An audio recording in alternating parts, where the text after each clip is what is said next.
Kothamangalam Kottappadi ബാവേലിയിൽ കാട്ടാനയാക്രമണത്തിൽ bike യാത്രികർക്ക് പരിക്കേറ്റു. ബാവേലിയിൽ പുലർച്ചെയായിരുന്നു സംഭവം. ബൈക്കിൽ സഞ്ചരിച്ചിരുന്നവരെ തുമ്പിക്കൈകൊണ്ട് അടിച്ചു വീഴ്ത്തി.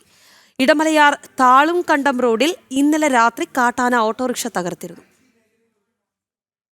കാട്ടാനശല്യം രൂക്ഷമായ പ്രദേശമാണ് കോട്ടപ്പടിയിലെ വാവേലി. രാവിലെ 6:30യോടെ വാവേലിയിൽ വെച്ച് ബൈക്കിൽ സഞ്ചരിച്ചവരെയാണ് കാട്ടാന ആക്രമിച്ചത്. കുളങ്ങാട്ടുകുഴി സ്വദേശി KV ഗോപി, ബന്ധുവായ അയ്യപ്പൻകുട്ടി എന്നിവർക്കാണ് പരിക്കേറ്റത്. വനമേഖലയിൽ റോഡിലേക്ക് പെട്ടെന്നെത്തിയ കാട്ടാനകൾ ബൈക്കിന് നേരെ വരികയും തുമ്പിക്കൈ കൊണ്ട് അടിച്ചു തെറിപ്പിക്കുകയുമായിരുന്നു.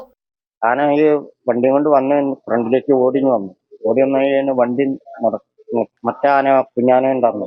ആന വന്നപ്പോ ഞാൻ വണ്ടി നിർത്തി ഇറങ്ങണ വഴി തന്നെ വന്നിട്ട് എടുത്തിട്ട് ബാക്കിലൊരാണ്ടായിരുന്നു.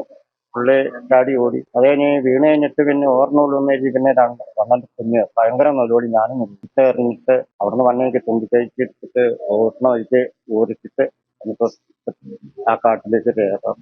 പരിക്കേറ്റവരെ കോതമംഗലം താലൂക്ക് ആശുപത്രിയിൽ പ്രഥമ ശുശ്രൂഷകൾക്ക് ശേഷം സ്വകാര്യ ആശുപത്രിയിലേക്ക് മാറ്റി. ഇടമലയാർ താളുംകണ്ടം റോഡിൽ ഇന്നലെ രാത്രി കാട്ടാന ഓട്ടോറിക്ഷ തകർത്തു.